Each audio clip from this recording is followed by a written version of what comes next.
Zombie Apocalypse.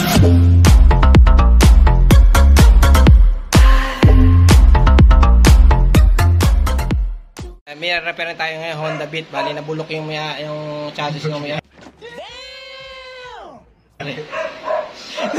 Nabulok ni Miata. Nabulok yung chassis ng Miata. Yan, sorry. Yan.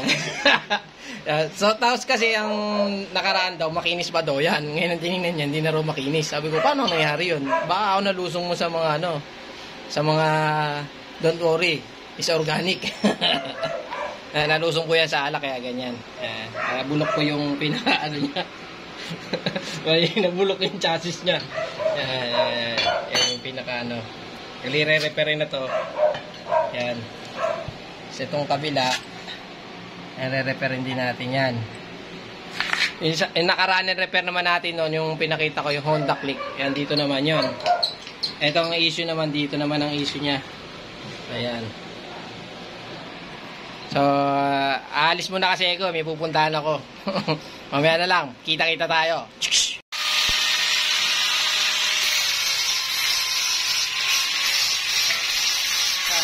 Yan na lang inabutan ko ah.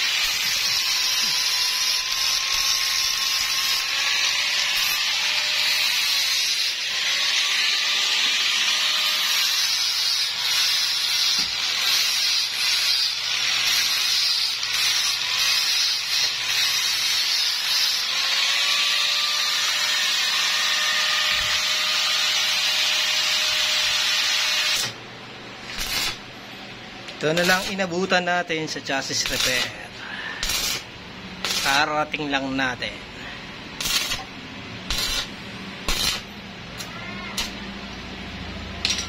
Bali, ang nangyari pala dito, may tama rin pala to. Nakita niya, may butas. Isinuli-uli na mayari. Nung pag steel brush, lumitaw yung pinakabutas niya. Hindi natin na video kanina kasi karating lang natin. Ayan, nilagyan ulit natin yung panibagong tapal yan.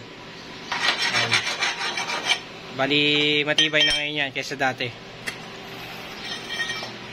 Yan, bali, schedule 40 itong tubo. Tapos ginawa na rin ng panibagong bracket. Yan, bagong gawa na yan. Sa ilalim, ulitin ko ulit yan. Bagong gawa na rin. Bagong gawa na rin yan. Paso pa ako ah. Ayan, bali yan, bagong repair na yan. Ayan.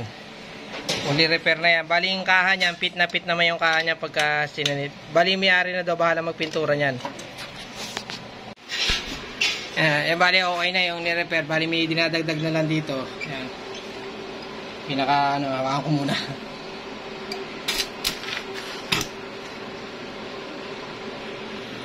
So yan, bali okay na yung natin. Tsaka PM nyo lang ako sa mga gusto magpa-repair ng chassis yan. Makita nyo naman sa Facebook ko yung mga ginagawa natin. Yan, bali ito lang na video yan. Hindi natin nabutan kasi may binili tayong materyales tsaka muelye.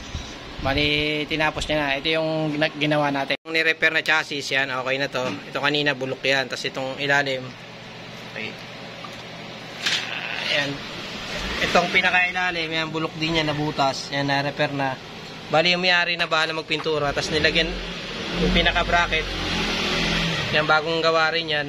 Bali hanggang dito lang yung natira niya.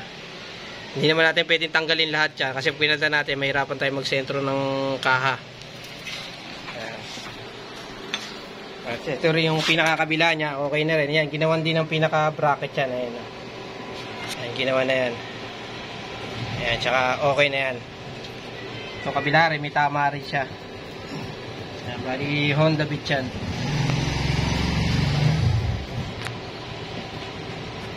Hanggang dito yan, na-repair. Okay na yung pinaka-repair ng chassis niya. Again.